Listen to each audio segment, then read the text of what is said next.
छुट्टी लगा किसी से नहीं लिया था? कौन सा? वही अर्शद पूछा भी नहीं किसी। और वो जो तुम्हारे क्लास का है क्या नाम था?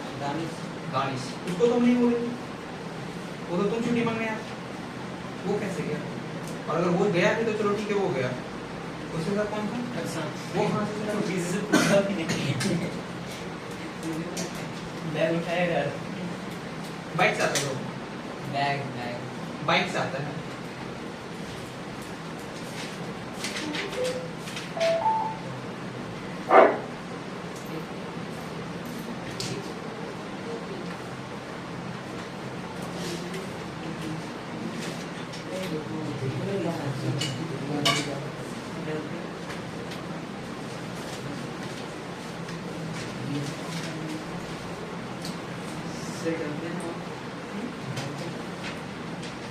नहीं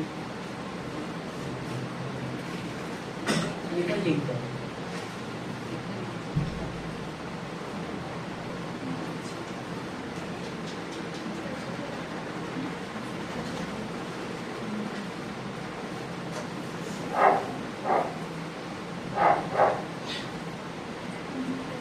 चलो देखो, हम लोग क्या क्या पढ़ रहे थे? पोर्टुगीज के बारे में डिस्कस किए थे प्रीवियस क्लास में, ठीक है। डच के बारे में तो क्लास क्या हो गया था? डिस्कशन ऑफ ही हो गया। फिर हम लोग पढ़े थे डच के बारे में। 1695 में कौन है, सॉरी 1595 में कौन आया था बता दो? डच। और डच यहाँ पर आकर के, उसके पहले पोर्टुगीज भारत में आ चुके थे और उन्होंने वैश्वीकरण की प्रक्रिया क्या किया था बता दो? शुरू किया था। व्यापार की प्रक्रिया क्या हो गई थी बता दो? शुरू हो गई। फिर डच आए, ठीक है, और डच के बाद कौन आया था? ब्रिटिश। डच के जस्ट तुरंत बाद, आफ्टर टाइम सब टाइम के बाद देखा है तो ब्रिटिश का आगमन हो चुका था। और जब डच और पोर्टुगीज आपस में फाइट कर रहे थे, यानी उनके बीच में जब अनबन चल रहा था, उस समय अंग्रेज पूरी तरीके से भारत में निकल चुके थे, अपना पैर पसार चुके थे, ठीक है। ये बात हम लोग कर लेते डिस्कस, ठीक है। डच बेसिकली कहाँ के निवासी थे बताओ? नीदरलैंड, यानी लिखाए थे डच कहाँ के निवासी थे? नीदरलैंड। डच जो वो कहाँ के निवासी थे बता दो? नीदरलैंड।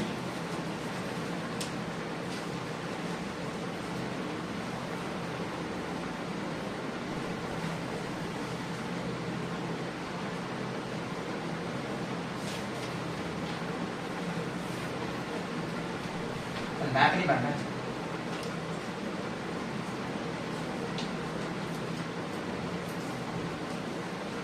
पता नहीं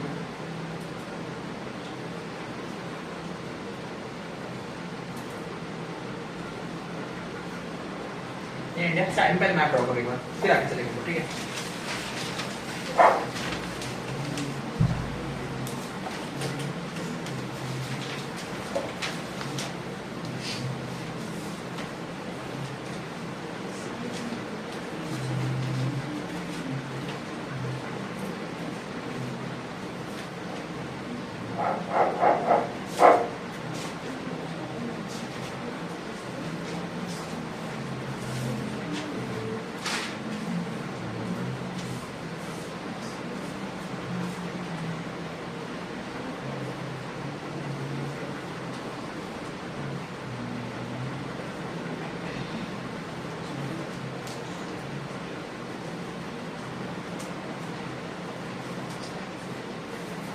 इंडिया कहाँ पे है?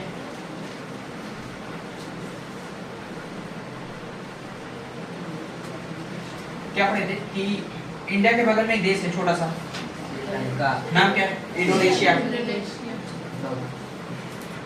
इंडोनेशिया, ये ना बताए थे? श्रीलंका का, सॉरी, इंडिया के बगल में एक देश है जिसका नाम क्या बता दो? इंडोनेशिया। 1605 में डचों ने क्या किया था तो देखो 1595 में तो यहाँ पे भारत में आए हुए, ठीक है, पूरी तरीके से। 1605 में उन्होंने क्या किया था तो इंडोनेशिया को क्या किया? जीता। ठीक है भाई, पहला पॉइंट क्या था कि भाई 1595 में डचों का आगमन भारत में हुआ था। यहाँ पे लिख देता हूँ डच का आगमन। 1595 में क्या हुआ था बता दो? डच का आगमन हुआ। भारत में डच का आगमन हुआ। ठीक है, आगमन में क्या क्या था भाई? तो ये 12 ग्रुप में आए थे। इनकी समूह टोटल कितने थे? 12 थे। इनकी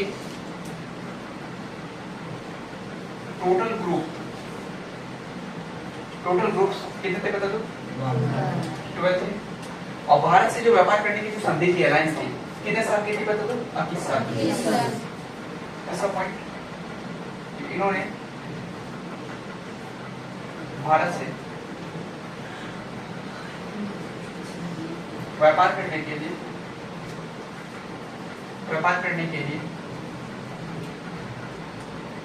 21 साल का या 21 वर्ष का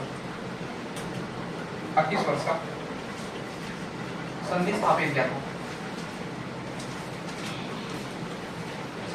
किया था। तो भारत में ये 1595 में आए तो 1605 में उन्होंने क्या किया बता दो? इंडोनेशिया को जीता। ये पढ़े थे लोग। भारत में आगमन के बाद 1605 में डचों ने इंडोनेशिया को क्या कहते थे? जीता। उसके बाद 1619 में देश था जिसका नाम था जकार्ता। क्या नाम था? जकार्ता को भी उन्होंने क्या कहते थे? जीता। नोट कर लेना। यहाँ पे टॉपिक का सम इंपॉर्टेंट पॉइंट्स, बस सिंपल सा some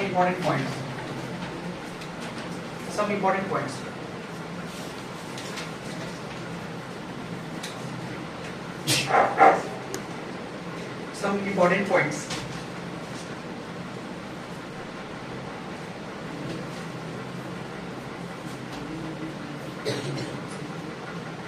ठीक,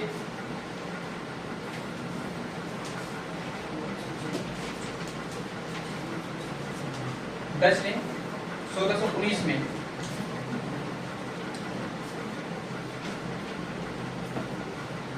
जकार्ता को जीतकर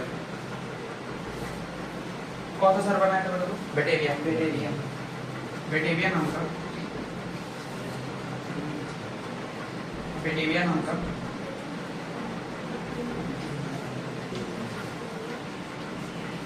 नाम का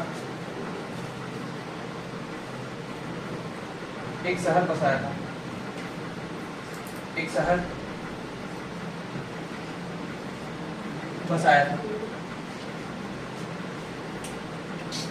यहाँ तक नो लिखे। बेटेविया नाम का शहर बसाया था।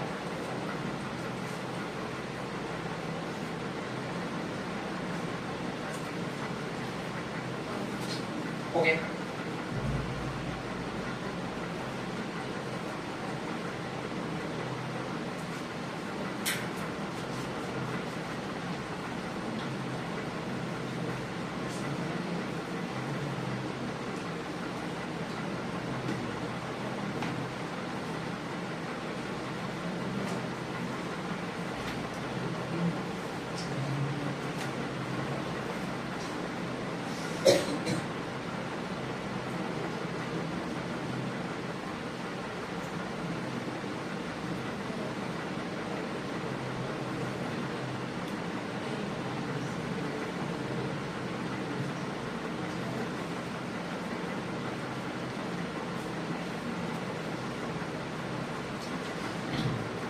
अब देखो कि भाई दो कंपनियां यहाँ पे आई, पुर्तगीज की दुकानें खत्म हो गई थी।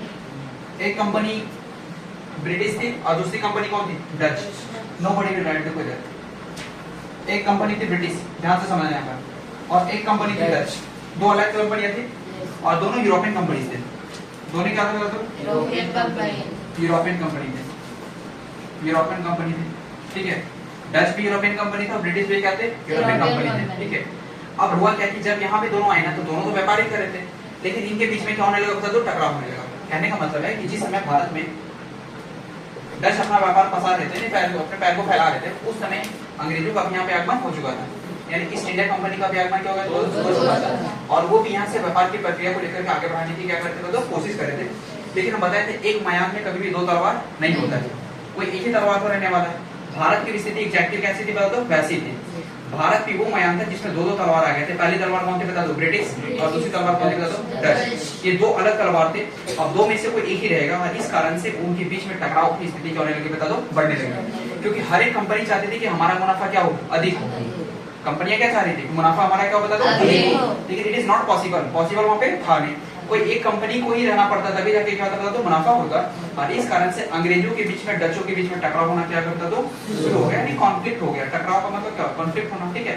दोनों के बीच में आपसी क्या होने लगे बता दो, टकराव होने लगे। और इस टकराव को कम करने के लिए कौन, अंग्रेज और डच, इस टकराव को कम करने के लिए ताकि व्यापार को अच्छे से चलाया जाए, शांतिपूर्ण तरीके से चलाया जाए, तो 1619 में उन्होंने क्या किया था, एक संधि किया था, ठीक है। हालांकि ये संधि ज्यादा दिन तक चला नहीं, टकराव का हमेशा लगातार होता रहा। एक टाइम के बाद दोनों के बीच में विवाद उत्पन्न हो गया, और वहीं से शुरुआत होता है कर्नाटिक वॉर। क्या शुरुआत होता है, हालांकि इसमें फ्रेंच भी शामिल हो गए थे। कौन शामिल थे बता दो, फ्रेंच लोग भी शामिल थे, क्योंकि कर्नाटिक वॉर में देखा जाए आमतौर पर तो फ्रेंच और अंग्रेजों के बीच में हुआ था, जिसमें अंग्रेज जो है वो जहाजों से, फ्रेंच के जहाजों को, लदा हुआ जहाज को क्या किया था, अपने कैप्चर में कर लिया था। और धीरे धीरे उसी समय जो फ्रांस का जो गवर्नर था उसका नाम था डुप्ले, क्या नाम था, डुप्ले।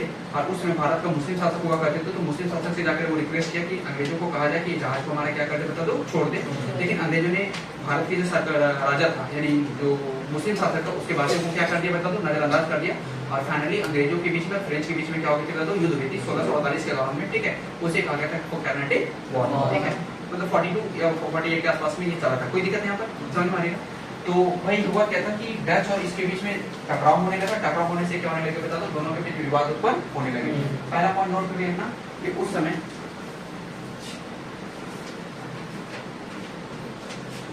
भारत में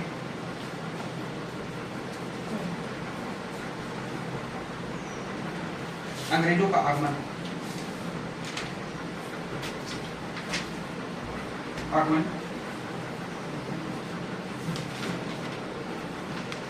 हो चुका था।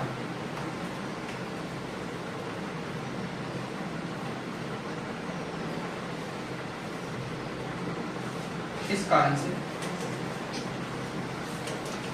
कारण से ब्रिटिश तथा डचों के बीच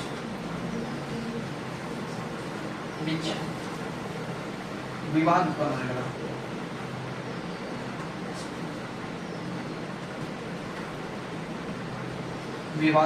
विवाद किस तरह का था बता दो, व्यापारिक विवाद।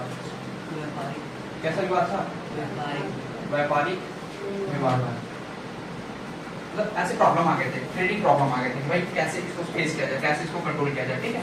तो इस तरह के व्यापारिक विवाद होने लगे थे। उदाहरण क्या है,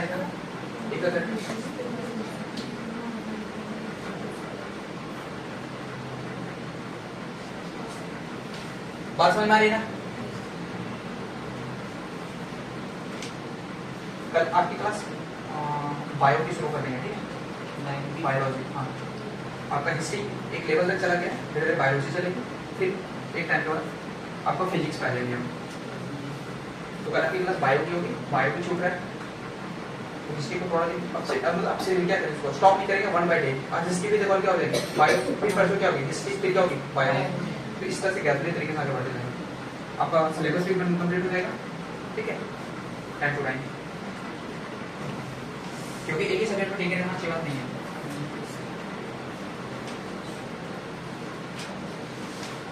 हो गया, यस सर। देखो लिखो कोई नहीं।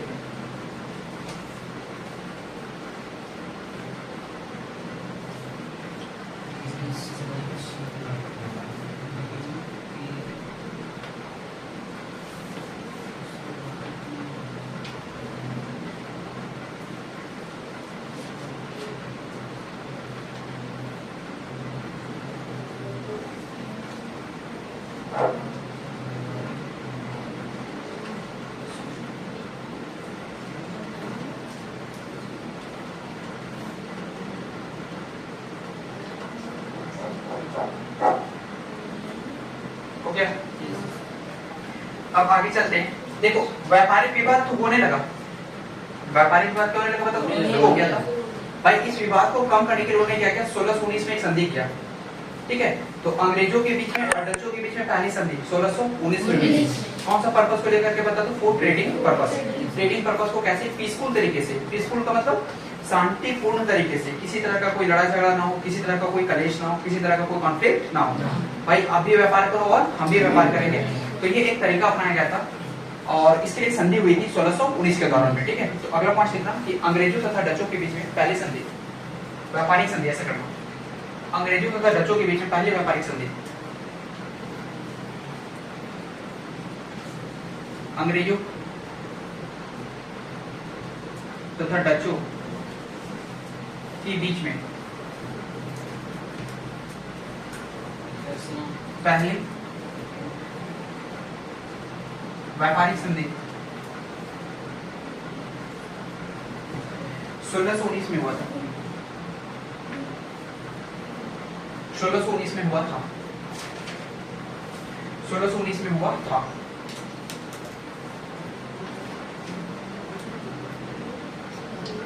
ठीक है, एक चीज और मैं क्लियर कर देता हूं कि भाई यहाँ पुर्तगीज भी थे, डच भी थे, लेकिन अंग्रेजों का लड़ाई पुर्तगीज से नहीं हुआ था, किससे हुआ था बता दो, डच से। ठीक है, अगला पॉइंट कि भारत में अंग्रेजों का सबसे पहला टकराव डचों के साथ हुआ था। भारत में अंग्रेजों का सबसे पहला टकराव, भारत में अंग्रेजों का सबसे पहला टकराव डचों के साथ हुआ था, ठीक है। भारत में अंग्रेजों का सबसे पहला टकराव किसके साथ हुआ था बता दो, डच के साथ। कोई दिक्कत है, किसके साथ हुआ था, डच के साथ, ठीक है। यहाँ तक समझ आ गया ना, कोई दिक्कत। और पुर्तगीज और डचों के बीच में पहला टकराव कब हुआ था बता दो, बोलिए आप। पुर्तगीज और डच के बीच में पहला टकराव हम बताए थे 1640 हुआ था, ठीक है। कब हुआ था बता दो, 1641। और आई थिंक वहीं से पुर्तगीजों का पतन होना भी क्या हो गया था बता दो, शुरू हो गया था। उसका मेजर कारण क्या था पता है, उसका मेजर कारण ये था कि पुर्तगीज जानबूझकर अपने पैर पे कुल्हाड़ी मारे थे। वो यहाँ पे भारत में एक ईसाई धर्म स्थापना करना चाह रहे थे और इसलिए उन्होंने लगभग 1640 के दशक में क्या कहता बता दो, बहुत सारे मंदिरों को क्या कहता तोड़ दिया था। और यहाँ पे एक 1660 के दशक में क्या क्या एक ईसाई धर्म मुख्यालय का क्या क्या बता दो, स्थापना। उसके अलावा बहुत सारे ऐसे कारण भी थे और व्यापारिक विवादें भी होने लगी थी डचों के बीच में पुर्तगीजों का, और साथ में उसी समय अंग्रेजों का भी आगमन हो गया था। तो बहुत ज्यादा चीजों को फेस करना पड़ा था। फाइनली पुर्तगीज जो थे ना वो अपना रूप मोड़ लिए। रूप का मतलब व्यापार करने का जो रास्ता था, व्यापार करने का जो जगह था, उन्होंने अपना इंडिया से छोड़ करके कहां से लगे थे तो ब्राजील। ब्राजील कहां पर बता दो, साउथ अमेरिका। नहीं पता है आप लिखो एकदम, एसएसटी का कोई भी पॉइंट्स नहीं छूटना चाहिए, एकदम दिमाग में ये बैठा लो, कहीं से भी क्वेश्चन से राइट हो सकता है। ब्राजील साउथ अफ्रीका का छोटा सा देश है, ऐसा लिखो चुपचाप। Brazil south Africa, south America, Brazil south America का एक छोटा सा देश है। छोटा देश मतलब भी कह सकते हैं, देश ही तो है ना, छोटा सा देश है अमेरिका, छोटा सा देश है, ठीक है, हो गया। अब आगे समझना, आगे क्या था, आगे हमने पढ़ा था भाई जो पुर्तगीज थे वो सिर्फ साउथ अमेरिका से व्यापार नहीं कर रहे थे, भारत से उनका व्यापार जापान तक फैला हुआ था और जापान से भी वो व्यापार करते थे। पुर्तगीजों ने सबसे पहले अगर देखा जाए तो भारत का व्यापारिक संबंध जापान से भी जोड़ा था। किससे जोड़ा था, जापान से, जहाँ से दो चीज का व्यापार होता था, पहला चांदी और दूसरा तांबा। लिखवाएं नहीं लिखवाएं बताओ। दूसरी बात क्या है कि पुर्तगीजों का बहुत सारा ऐसा पॉजिटिव रिजल्ट यहाँ पे देखने को मिला था कि पुर्तगीजों ने यहाँ पर प्रिंटिंग प्रेस का भी क्या कहता था तो आगमन किया था। आई ना बात समझ में। दूसरा क्या, उन्होंने औपनिवेशिक शक्ति भी भारत में क्या किया था बता दो, स्थापित किया था। ये तब साबित हुआ था जब उन्होंने गोवा को क्या कहता बता दो, जीता था। कब जीता था बता दो, 1510। कब जीता था, 1510। इवन गोवा के अलावा दमन एंड दीव को बहुत सारा, उसके अलावा खरबूज की खाड़ी, श्रीलंका हो गया, बहुत सारे मालदीव हो गया, ऐसे बहुत सारे कंट्रीज थे जहाँ पे उन्होंने अपना वर्चस्व को क्या कहता बता दो, स्थापित किया था। लेकिन वो ज्यादा दिन टिक नहीं पाए थे क्योंकि भारत में उनकी रवैया सही नहीं थे। बहुत सारे ऐसी चीजें थी जिसके कारण से भारत से उन्होंने मुंह अपना मोड़ना पड़ा। फाइनली एक टाइम के बाद क्या हुआ कि अंग्रेजों का भी आगमन हो जाता है और साथ साथ कौन आ गया था डच। अब फाइट किसके बीच हो रही बता दो, डच के बीच में और अंग्रेजों के बीच, ठीक है। डच कहाँ के निवासी थे, नीदरलैंड। पुराना नाम क्या था, हॉलैंड, कितने ग्रुप में आते हैं? 12। कितने ग्रुप में आते हैं? 12। कंपनी का नाम था the United state India company. कोई दिक्कत यहाँ पे क्या? उसके अलावा बता दे रहे हैं कितने साल की संधि थी व्यापार को लेकर? कितने साल की थी बता? कोई दिक्कत यहाँ पे क्या? पुर्तगीज के समय में 3 गवर्नर आए थे, 3 वाइसराय उसका आए थे। पहला कौन था बता दो? De Almeida. दूसरा कौन था? डी कुना, डी अल्बू करवा होता, डी अल्मेडा। पहली फैक्ट्री कहाँ लगाई थी तो कोचीन में। दूसरी फैक्ट्री कन्नूर में। उसके बाद धीरे धीरे उन्होंने फैक्ट्री को बढ़ाना क्या किया था बता दो? यहाँ तक बताए थे नहीं बताए थे? कोई दिक्कत यहाँ पे क्या? तो ये विशेष तौर पे आमतौर पे किसी खाने के बता दो? डच की। अच्छा, डच के बाद फैक्ट्री का इतना ज्यादा आगमन होने लगा भारत में कि हर एक जगहों पे हर एक राज्य में दिखा है तो धीरे धीरे फैक्ट्रियां स्थापित होना शुरू हो गई। ठीक है, अब लिखना फैक्ट्री का आगमन। फैक्ट्री का आगमन। फैक्ट्री का आगमन। फैक्ट्री का आगमन। फैक्ट्री का आगमन। फैक्ट्री का आगमन।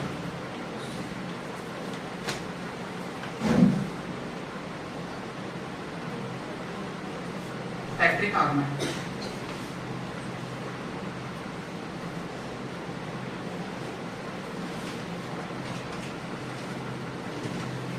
फैक्ट्री का आगमन। कारा पानी को कि डच ने अपनी पहली फैक्ट्री, डच ने अपनी सबसे पहली फैक्ट्री, डच ने अपनी सबसे पहली फैक्ट्री, सबसे पहली फैक्ट्री फैक्ट्री 1605 में मसूलीपट्टनम, तमिलनाडु का हिस्सा है। ठीक है, पहले फैक्ट्री डच ने अपनी सबसे पहली फैक्ट्री, डच ने अपनी सबसे पहली फैक्ट्री, फैक्ट्री ब्रैकेट में 1605 मसूलीपट्टनम में स्थापित किया था।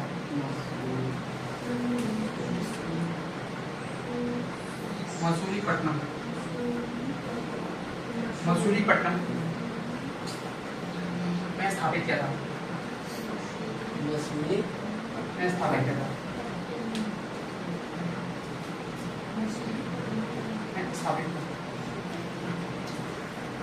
मसूलीपट्टनम में स्थापित किया था। हो गया। डच ने अपनी सबसे पहली फैक्ट्री कहाँ पे स्थापित किया था तो मसूलीपट्टनम। कोई दिक्कत नहीं, समझ में आ रहा है? देखा होगा यहाँ पे ये वाला हिस्सा जो है इसको लोग कहते हैं मसूलीपट्टनम।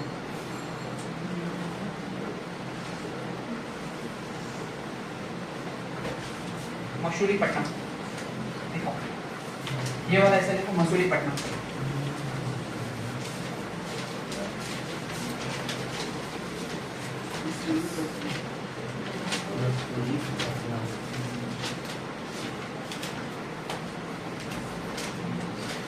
ठीक है, मसूलीपट्टनम।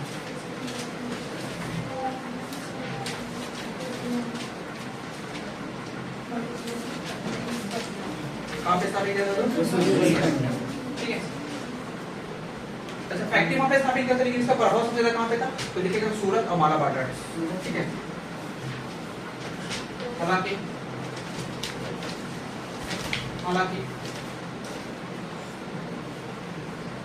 डचों ने अपनी पहली फैक्ट्री,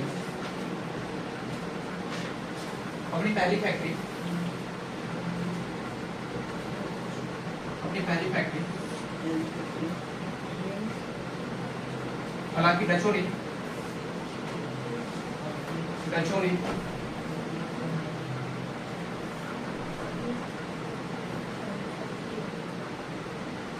अपनी पहली फैक्ट्री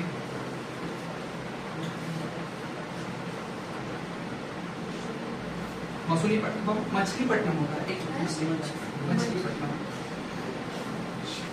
जहाँ पे मसूली लिखा है ना वो मछलीपट्टनम, मिस्टेक हो गया, मछलीपट्टनम।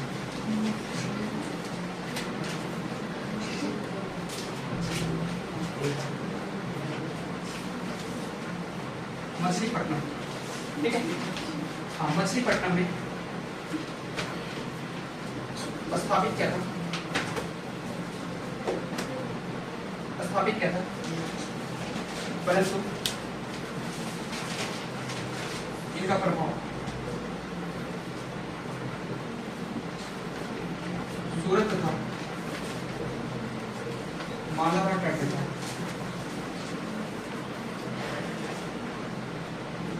पेट्रोल था। किया गया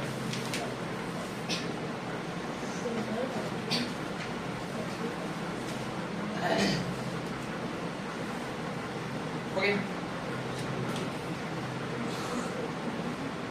1605 में इन्होंने क्या क्या बता दो। पहली फैक्ट्री क्या क्या स्थापित किया। दूसरी फैक्ट्री कहाँ पे लिखा 1610 में लिखो निजामपट्टनम। निजामपट्टनम देखो दूसरी फैक्ट्री डचों ने निजामपट्टनम में स्थापित किया था। अच्छा ये पट्टनम सब चेन्नई वाला हिस्सा है ठीक है, तमिलनाडु चेन्नई के आसपास वाला क्षेत्र है, तो इसको निजामपट्टनम। डच ने दूसरी से अपनी दूसरी फैक्ट्री डच ने अपनी दूसरी फैक्ट्री 1610 में निजामपट्टनम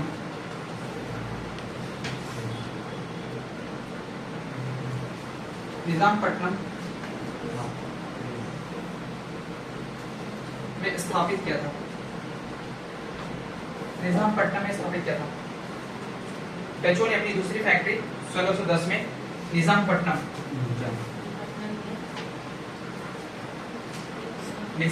में क्या कहते थे तो स्थापित किया।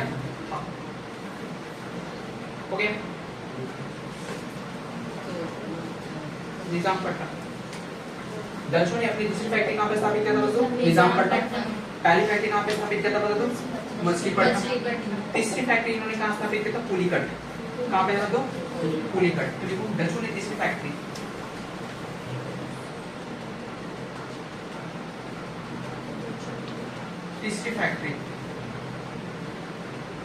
पुलिकट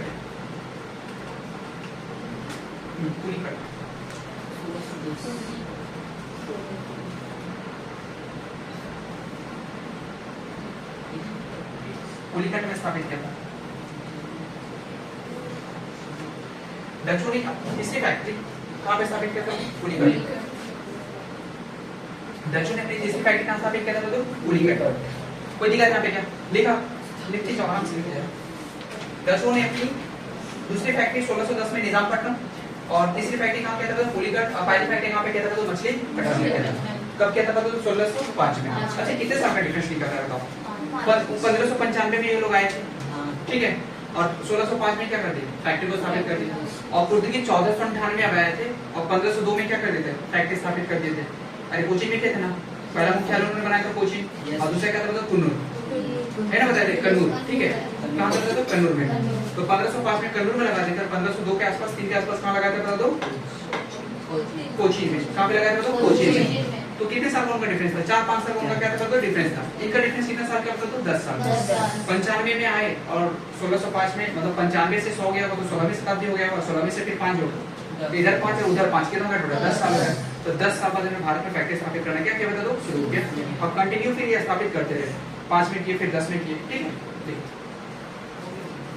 सर रुकिए हां ओके ओके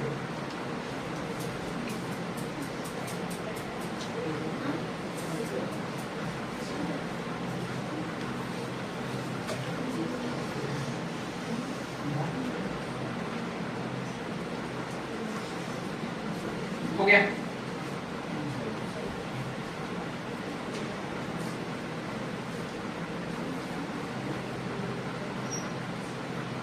हो गई। अगला लिखो कि डचों ने 1616 में 1616 में डचों ने 1616 में हाँ सूरत तथा विमलीपट्टनम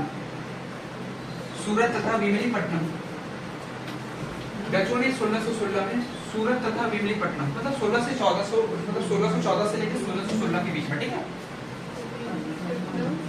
डचों ने 1614 से 1616 तक ठीक है। चौथी फैक्ट्री सूरत तथा विमलीपट्टनम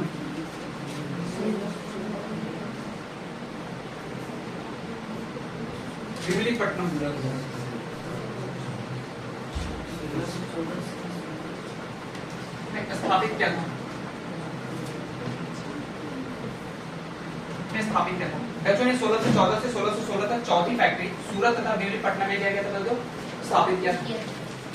विमलीपट्टनम, सूरत तथा विमलीपट्टनम,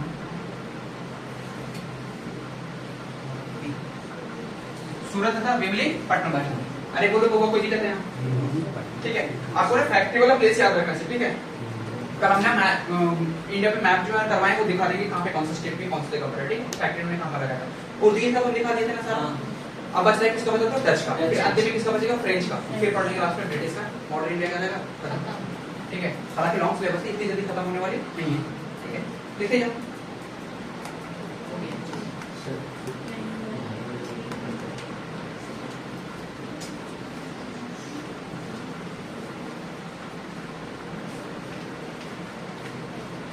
हो गया? यस अगला लिखो। डचों ने 1627 से लेके 1657 तक, 1627 से 1657। अच्छा एक मिनट, ऐसे नहीं करो, ऐसे नहीं करो, ऐसे नहीं। डचों ने 1627 में पिपली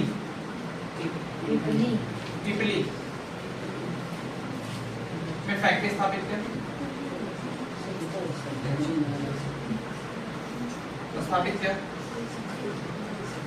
तथा 1657 में हुगली, नाम सुना है? कहाँ पे बता दो? बंगाल। 1657 में हुगली में फैक्ट्री स्थापित किया।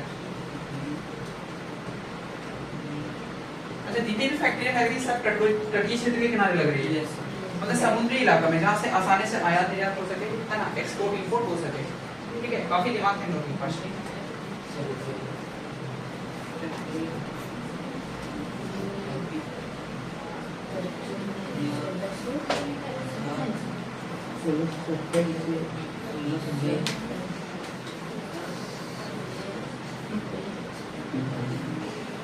हो गया? देखते जाओ।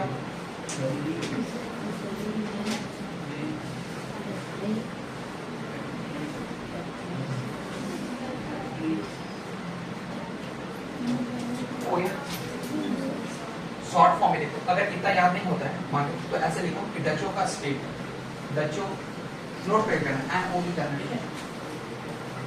एनओडी करके मतलब क्या करे पता है? जितना भी फैक्ट्री अलग अलग राज्य में था ना, वो सारा का एक जगह में क्या करे पता तो नाम लिखा देना, पर डेट याद रखना, डेट को लिखना यहाँ पे नहीं है, बस सिंपली याद रखना। डचों का कारखाना क्षेत्र, कारखाना क्षेत्र कौन थे भाई? पहला क्या था? वो मछलीपट्टनम, पटना। दूसरा बताओ? निजामपट्टनम। तीसरा बताओ? कोलीकट। चौथा बताओ? विमलीपट्टनम। फिर देखो सूरत, फिर हुगली, फिर पिपली। कोई नहीं याद रखने का तरीका है, बस सिंपली पिपली। और भी है क्या? तो ये इंपॉर्टेंट क्षेत्र था जहाँ पर उन्होंने क्या किया था? फैक्ट्री लगाया था, ठीक है? एक था मालदीव, कौन था बता दो? मालदीव, मालाबार, सॉरी मालाबार।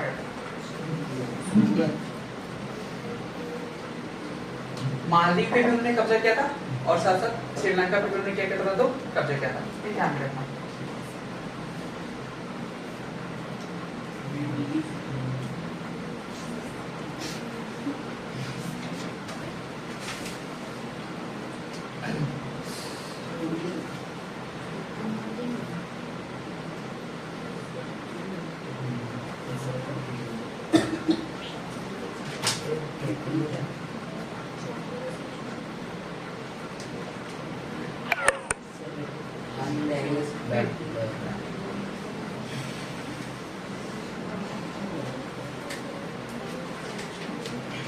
एक और कॉमन ध्यान रखें, दोनों का मुख्यालय देखो, छोड़ दो लिखना, इधर देखो, इधर देखो। मुख्यालय की अगर बात करें, यानी ऑफिशियल केंद्र जो था, जिसको हम लोग व्यापारिक केंद्र कहते थे उस समय, तो दो थे। एक था पोर्तुगीज, पहले कौन था? पोर्तुगीज और दूसरा किसके बारे में पढ़ा था? डच। आई ना बात करें। पोर्तुगीज का जो मुख्यालय था वो कहाँ पे था बता? गोवा। बाद में गोवा था, पहले क्या था? कोचीन। क्या था बता? कोचीन। और कोचीन से स्थान थोड़ा सा ऊपर ले आते हैं, वीडियो में नहीं आएगा, इसको मिटा है ऊपर वाला वापस से फिर से बता दें, ठीक है? मुख्यालय का मतलब जहाँ पे वो एक तरह से उनका ऑफिसर कहते था, व्यापारी कहते थे, है ना, जहाँ से ट्रेडिंग ज्यादा होता था, मुख्यालय, ठीक है?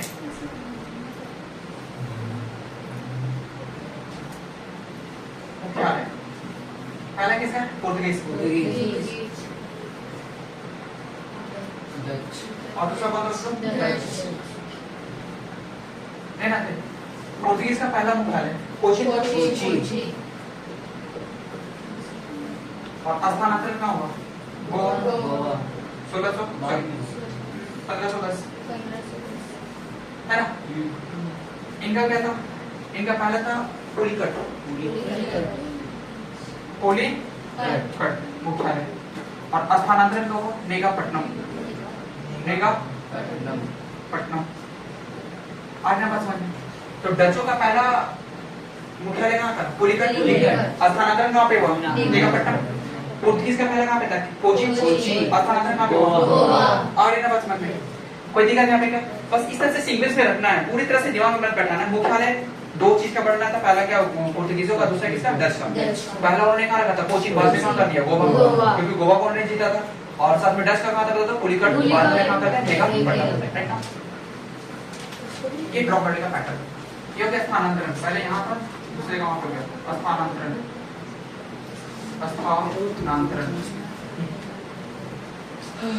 ठीक है? यहाँ पे ट्रांसफर,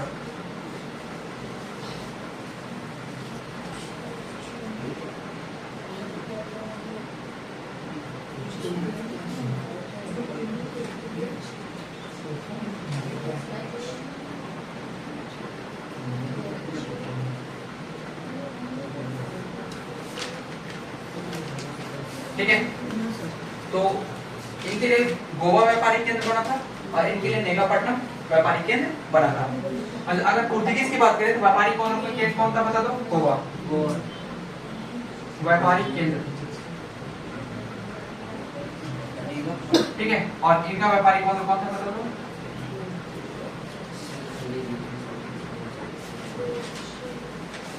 इनका व्यापारिक केंद्र था नेगापट्टनम, ठीक है? ये ध्यान रखना।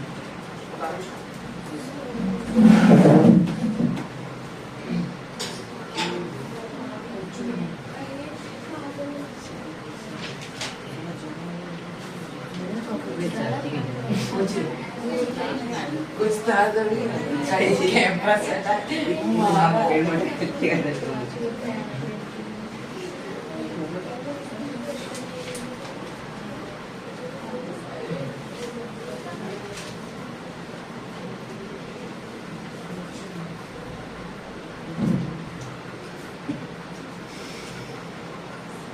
हो गया?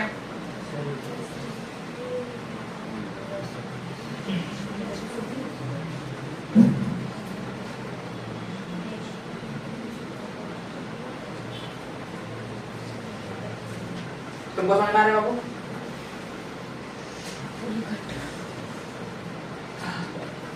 कल आपका क्लास एक थोड़ा सा मैथ का ले लेंगे, हम यहाँ पे फैक्ट्रियाँ स्थापित की। तो पहले तो आपका कहानी पोर्टुगीज का खत्म होगा, दूसरा क्या होगा तो डच का। उसी के बाद हम लोग बायो का क्या करेंगे तो स्टार्ट करेंगे। बायो का बेसिक से चलेगा, ठीक है? शुरुआत से चलेगा क्योंकि इवन सिलेबस वहीं से शुरुआत होने वाला है। एक चीज बताएंगे, कोई एब्सेंट नहीं करोगे। एट तरीका भी देखो, छठ पूजा फेस्टिवल है, ठीक है? रिसेंटली में छठ पूजा का हो सकता है 2-3 दिन जो कि फेस्टिवल का छुट्टी रहता है वो तो मिलेगा, ऐसा नहीं, क्योंकि क्लास ओपन करने पे भी लोग आते नहीं है। तो वैसे कंडीशन में क्लास क्या रहेगी?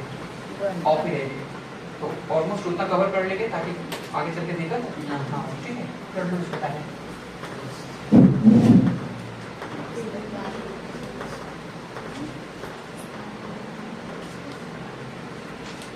एकदम ध्यान से समझना, पहले कोची था, बाद में गोवा, पोलिकट, बाद में नेगा पट्टनम। ये कहानी डच की थी, ये कहानी किसकी थी बताओ? कोई दिक्कत यहाँ पे? पहला कौन था? कोचीन, बाद में क्या हो गया? गोवा। इसमें कौन है? पोलिकट, बाद में कौन है? नेगापट्टनम। कोई डाउट तो नहीं आएगा? गोवा को इन्होंने पहला व्यापारिक केंद्र, सॉरी कोचीन को इन्होंने पहला अपना व्यापारिक केंद्र बनाया था, उन्होंने पोलिकट को अपना पहला व्यापारिक केंद्र बनाया था। बाद में नेगापट्टनम उन्होंने क्या, इन्होंने बाद में क्या किया तो गोवा। कोई दिक्कत यहाँ पर, कोई दिक्कत नहीं है। अच्छा, पुर्तगीजों ने सबसे पहले किसको जीता था बता दो, गोवा को। और डचों ने सबसे पहले किसको जीता था, देखो पहले कॉपी पे भी लिखवाएं। डचों ने सबसे पहले अपनी शक्ति कहाँ पर 1605 में इंडोनेशिया, 1605 में इंडोनेशिया, 1605 में कहाँ गया था तो इंडोनेशिया। अच्छा एक चीज और, डच मसाला का तो व्यापार करते थे, लेकिन उन्होंने बाद में मसालों के व्यापार को छोड़ते हुए कपड़ों के व्यापार पे ज्यादा जोर दिया था। ये ध्यान में रखना, डच मसालों के साथ साथ कपड़ों के व्यापार पे भी क्या क्या था, ज्यादा जोर दिया था। यानी इनका मानना था कि कपड़ों का ट्रेडिंग भी क्या होगा बता दो, बहुत ज्यादा होगा। तो इन्होंने मसाले के साथ साथ किसका व्यापार किया था बता दो, देखो उसको भी कि डच ने मसालों के साथ साथ, डच ने मसालों के साथ साथ, डच ने मसालों के साथ साथ, डच ने मसालों के साथ साथ, कोई भी पॉइंट्स नहीं छूट रहा, ठीक है, सारा डिटेल बताते जाने का करके। डच ने मसालों के साथ साथ, मसालों के साथ साथ कपड़ों के व्यापार में भी, कपड़ों के व्यापार में भी जोर दिया था। कपड़ों के व्यापार पे भी क्या कहते थे बता दो, जोर दिया था। डच ने इंडोनेशिया के साथ साथ किसको जीता था बता दो, जकार्ता को जीता। और जकार्ता को उन्होंने शहर बसाया था जिसका नाम था बटेरिया। क्या नाम था बता दो, बटेरिया। जकार्ता को कब जीता था, 1619 में। उस समय डच और अंग्रेज के बीच में क्या हुई थी, संधि हुई थी, ताकि टकराव क्या हो सके बता दो, कम हो सके, और व्यापार क्या हो सके बता दो, अच्छी ढंग से हो सके।